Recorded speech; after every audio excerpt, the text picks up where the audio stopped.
Storytime about my psychotic ex-girlfriend. So a little background information. I was 22 years old and I was working and I had started dating this girl who we're going to call Maddie. And she told me that before we got together, she had been involved in a relationship with a minor, which kind of threw me off, but I decided to look past it. But I found it a little bit sus that she was still going to bonfires that were being thrown by high schoolers. But that's besides the point. Now, both her and I's families were not wealthy at all, but she ended up telling me that she was pregnant, so my family and I let her move in with us. From day one, my family tried warning me about this girl. They were like, yeah, Maddie leaves the house dressed provocatively. We just think it's weird that she's pregnant and she's not going out with you whenever she's dressed like this. Well, whenever my family told me about her leaving dressed like that, I called her, and she was claiming that she went to go and visit a family member. Later on, I found out that she was trying to cheat on me. After this caused us to have tons of arguments. This is whenever I realized this girl was psycho. My mom had offered to drive her and I to her ultrasound appointment, like for part 2. Storytime about my psycho ex-girlfriend. So like I said, the one day my mom offers to drive us to her ultrasound appointment, so her and my mom come and pick me up, and my girlfriend Maddie's acting super strange. So my mom and I, we ask her, like, do you not want to go? Like, do you want to leave? And she's like, no, everything's fine. And then whenever we get to her appointment, so my mom and I are waiting in the waiting room. And then all of a sudden, 6 police officers rush into the doctor's office, and they're all standing around me with their hands on their guns. And they said that they were told by Maddie that I was holding her against her will, and a bunch of other shit that wasn't true. So when my mom explained to them what was going on, they let me go. But then later I found out that Maddie had called her mom asking her to call the cops just to say that, so that way she would be able to leave, because she was tired of dating me. So at this point, I'm like, whatever. Fast forward, she has the baby. And then she calls me and tells me that it's mine. Let me tell y'all something. She was pregnant way before her and I even started dating. Like for part 3.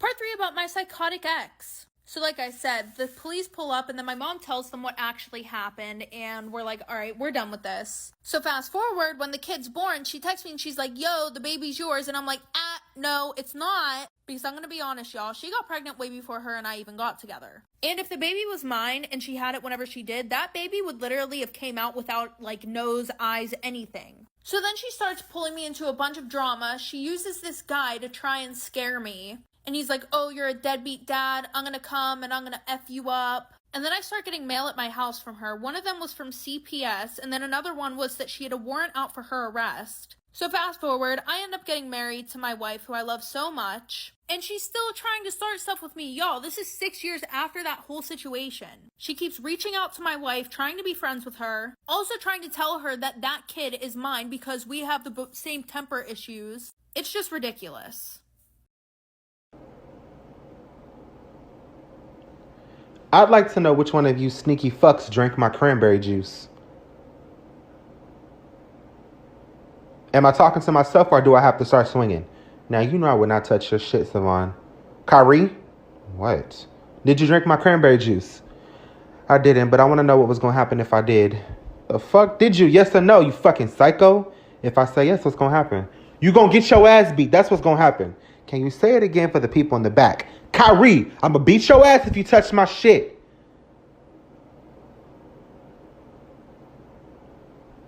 Savon, I know you ain't out here threatening my baby. Mama, he drank my cranberry juice. I drank it. Come beat my ass. Come here. Do what you said you was going to do to my baby. All right, mama. Yeah, okay.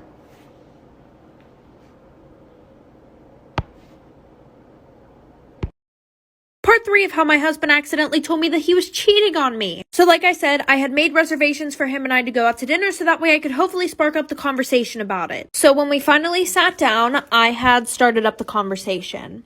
I had told him that when I took my ring in to get it fixed, I also got it appraised. And his face immediately changed after that, but he wasn't saying anything. He was like, oh, okay, how did that go? So at this point, I was tired of beating around the bush, and I was like, why wouldn't you just tell me if we were having money troubles? And he was like, what do you mean? We're not having any money troubles. I'm fine. One thing about my husband is that he is very wealthy. And he takes pride in the fact that he is very wealthy. So obviously, me right there kind of questioning his wealth, he fucked up and told me the truth.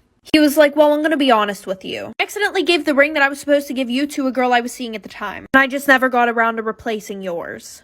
So fast forward to present day, I am currently moving all of my stuff out of our house and filing for divorce. Story time about why my mom kicked me out when I was 16. So a little background information. This had all started as soon as my dad left my mom and I. I was like 13 around the time. Well, ever since then, my mom would have different guys in and out of the house all the time. Like, we were lucky if a month went by and she was still with the same dude. Which, I mean, I kind of get it because my dad did leave us for a woman that he had started another family with. But at the same time, it was just a whole mess. Anyway, so she had got with this new guy, and we're gonna call him Tyler. And by the way, the dudes that she would date, they would literally live at our house. Anyway, so a week after he moved in, I started getting really close to him, which usually never happens. Usually I would try to keep my distance because I knew how wrong it was of her having all these different guys in the house when I'm only 16. Anyways, every time that my mom would go to work, he would invite me to go see a movie, and he would just be really flirty with me. And he was only 6 years older than me, and my mom was 32.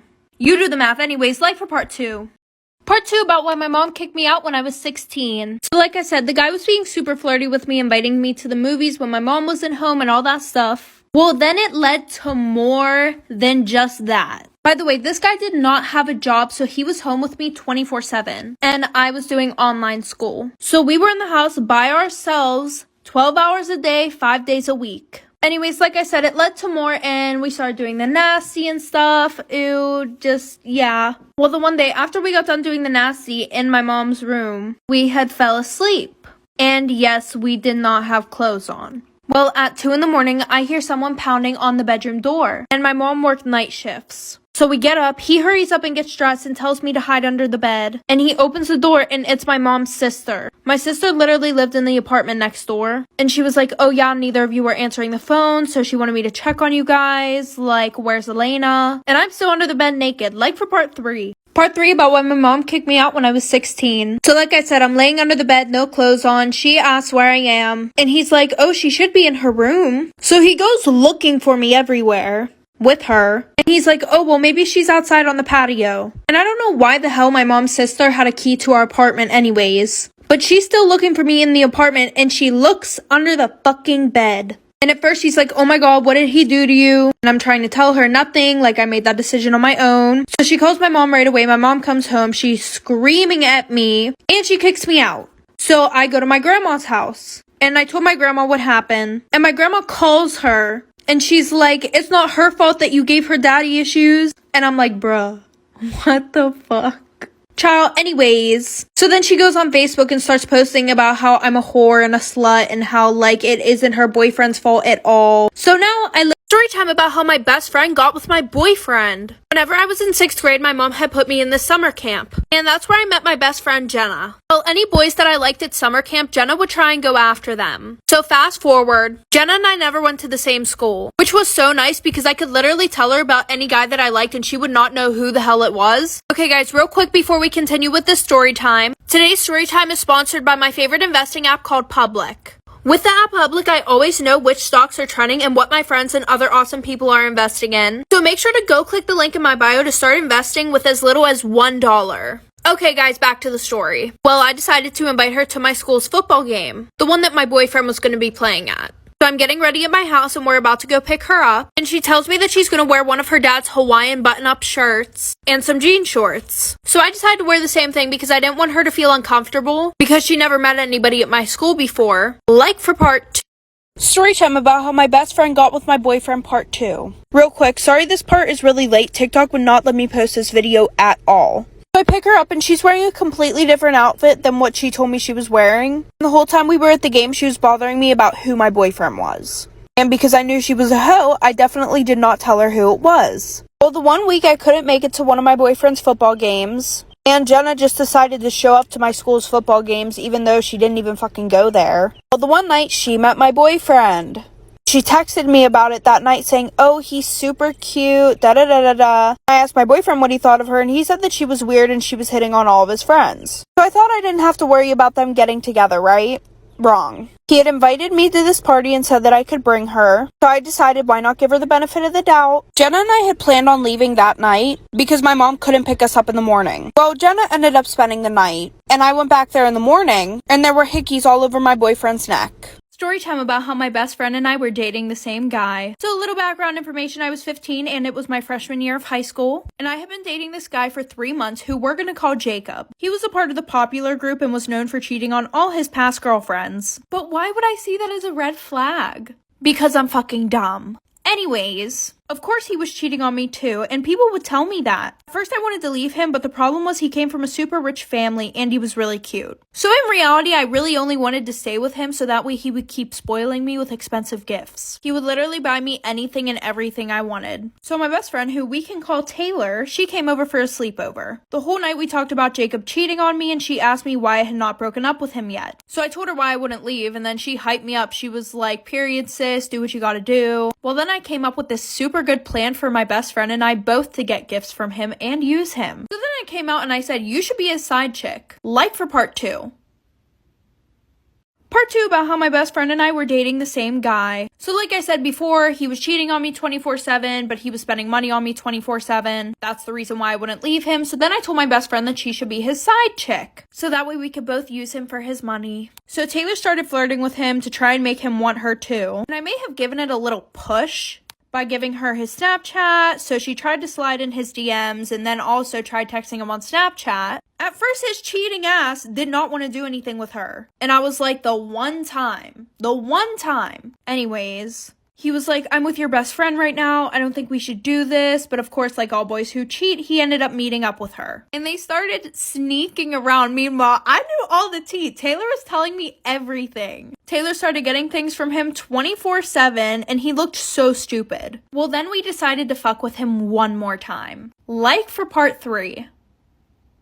Story time about how my best friend and I were dating the same guy at the same time. So like I said, she was sneaking around with him. Meanwhile, she was telling me everything. He was buying her gifts. He was buying me gifts. So everything was perfect. But we had one little trick left up our sleeves. We decided that we would both make a wish list and put everything that we wanted on there. And at the end of the month, we would have a sleepover, bring everything that we got. Well, on the night of the sleepover, we brought everything, and let me tell you, this filled up my king-size bed. There was stuff all on the floor. So what did I do? I took a video of it, and I uploaded it to Instagram, tagging him and his friends, and wrote a long-ass caption, basically saying, if you cross me, this is what will happen. You'll get played. He was so embarrassed, his friends and everyone at school basically laughed at his dumb ass. Well, he ended up telling his mommy about it, and they came and talked to my parents, and they pretty much just told them to get the fuck over it, like your son did what he did willingly. She didn't do anything wrong. She meaning me. My dad was kind of mad at me, but my mom was super impressed about it, and we laugh about it all the time. Story time about how somebody stole my $12,000 dog at a house party. So a little background information, I was 17 and a junior in high school, and I decided to throw a party at my house before winter break. So usually whenever I threw parties, I would always have everybody in the basement because I had a pretty big basement. There was a sliding glass door to the outside, so nobody had to go upstairs to get in or get out. And I would always lock the door to the upstairs just in case anybody decided to wander up the stairs. And because I didn't think anybody would get in upstairs, I let my dogs run around the house. So everybody who I invited showed up, and I guess that my address got leaked because a bunch of random people started showing up at my house. And it's not like I didn't have neighbors. No, I lived in a very tight cul-de-sac. So people were parking in front of my neighbors' driveways, in my neighbors' driveways. So I called my parents, and eventually I had to have my neighbors call the cops on my house party. My own party. Like for part 2. Part 2 about how somebody stole my $12,000 dog at my house party. So like I said, I had to call my parents and they got the cops called on the house so that way I could get everybody that I did not know out of the freaking house. Thankfully, my friends and I hadn't started drinking yet because literally 5 minutes after my friends showed up, random people started showing up in big groups. So after everybody clears out, I go to walk upstairs and I have my keys in my hand ready to unlock the door. The door was literally busted open. Like somebody had to have kicked the doorknob because the frame was cracked, the door was cracked, it was bad. So I'm freaking out. I wasn't even thinking about my dog at the time until my friend Kirsten asked to see my new puppy. Because Kirsten had just got home from college and she had only ever seen the dog over FaceTime. So we're searching all over the house and we cannot find my fucking dog. Well, when my parents got home that night, they pretty much grounded me for life. But then I want to say a month later, my friend Jake, who was there that night, called me freaking the fuck out. Like for part 3. Part 3 about how my $12,000 dog got stolen at my house party. So like I said, we couldn't find Mimi. My parents pretty much grounded me for life. I get a call from my friend Jake, who was there that night of the night of the party. And he's like flipping out. He's like, I think I know who took Mimi, aka my dog. So I'm like freaking out. I go into the kitchen, I put him on speakerphone so that way my parents can hear. And he was like, well, my girlfriend Avery has this one girl who was at the party that night on Snapchat. And I was like, okay, and what the fuck about it? And he was like, well, the one night we were laying in bed together and she was going through people's Snapchat stories and then she got onto this girl's private story. And I told her, that's my friend's dog, the one that got stolen. So then we looked her up on Instagram, we went on her Visco, and she has a crap ton of pictures of your dog on her Visco. So somehow his girlfriend Avery finds this girl's address. My parents were like, oh, we want to call the police. Somehow I talked them out of doing that. Long story short, I went to her house, I got my dog back after telling her parents about it, but when I was leaving, I ran over her. Story time about my toxic best friend group. So a little background information. I was 16, and it was the end of 9th grade going into summer break. And one day randomly, these 3 girls added me on Snapchat and put me into a group chat. Now, I had seen them around school, but I never said hi to them. I was finding it very hard to make friends in 9th grade because everybody was so toxic. Anyways, like I said, they added me to a group chat, and all of them said hi to me. And usually I wouldn't respond to random people on Snapchat, but because I had seen them around school, I decided why not. And it was so random. They just started sending pictures of themselves into this group chat. And it low-key made me feel bad because I kind of hated my physical appearance. But anyways, they asked me if I wanted to be friends with them. Oh, and by the way, their names were Stacy, Savannah, and Emily. So of course I said yeah because it was hard for me to make friends. So fast forward, my birthday was coming up. So they asked me if we could hang out. They said they wanted to give me an early birthday present. So I said yes, of course. Like for part 2.